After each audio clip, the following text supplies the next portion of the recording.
How to create desktop shortcuts and pin apps to the taskbar. Method 1. Create a shortcut for a file or folder. First, locate the file or folder you want to create a shortcut for. Then, right-click it and select Show More Options. Then, click on Create Shortcut. If the shortcut appears in a different location, drag it to the desktop. Method 2. Pin an app to the taskbar. Click the Start button or press the Windows key. Then, find the app you want to pin.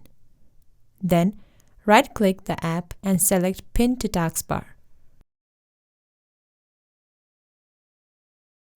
If the app is already on the desktop, right-click the shortcut, choose Show More Options, then select Pin to taskbar.